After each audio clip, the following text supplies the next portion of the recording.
Assalamualaikum warahmatullahi wabarakatuh. Di sini saya akan menjelaskan mengenai granul. Granul merupakan gumpalan-gumpalan dari partikel-partikel yang lebih kecil dengan bentuk tidak merata dan menjadi seperti partikel tunggal yang lebih besar. Proses pembuatan granul memerlukan berbagai eksipien untuk memenuhi persyaratan formulasi, antara lain bahan pengisi, pengikat, disintegran, lubrikan, dan glidan. Contoh obat yang berbentuk granul yang pertama ada omeprazol, yang kedua yaitu fluimusil asetilsistein.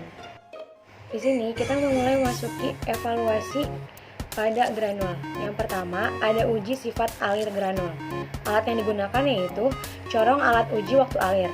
Prosedurnya, yang pertama timbang seksama 25 gram granul dan tempatkan pada corong. Yang kedua, uji waktu alir dalam keadaan tertutup. Yang ketiga, buka penutupnya dan biarkan granul mengalir. Yang keempat, catat waktu alirnya menggunakan stopwatch. Dan yang terakhir yaitu lakukan ini sebanyak 3 kali.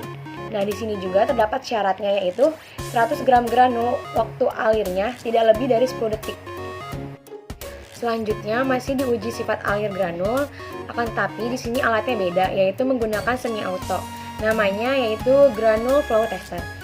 Prosedurnya yaitu yang pertama, siapkan 100 gram massa granul dan dimasukkan ke dalam corong. Yang kedua, biarkan granul mengalir dengan menekan tombol start pada mesin granul flow tester. Uji yang selanjutnya pada evaluasi granul yaitu uji kompresibilitas.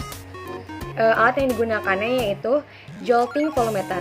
Prosedurnya yang pertama, timbang 29,5 gram granul, masukkan ke dalam gelas ukur dari alat jolting volumeter. Di sini diperkirakan yaitu volume awalnya 50 ml.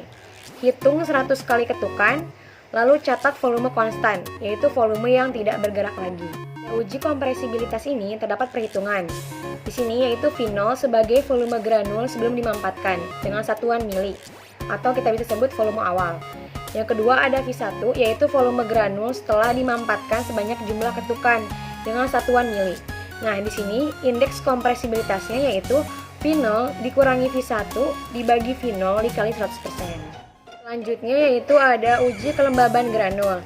Nah, di sini juga di uji kelembaban granul terdapat 2 alat yang digunakan. Yang pertama itu alat heating drying oven.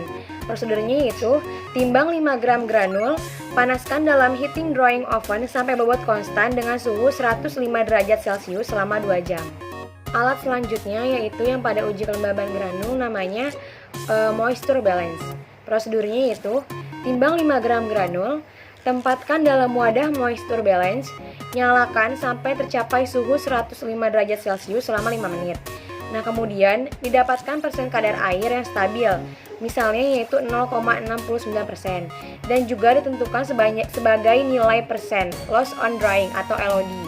Evaluasi granul yang terakhir yaitu distribusi ukuran partikel. Alat yang digunakan yaitu sieve shaker. Di sini prosedurnya yang pertama, 100 gram granul diletakkan di atas ayakan yang telah tersusun dan ditata.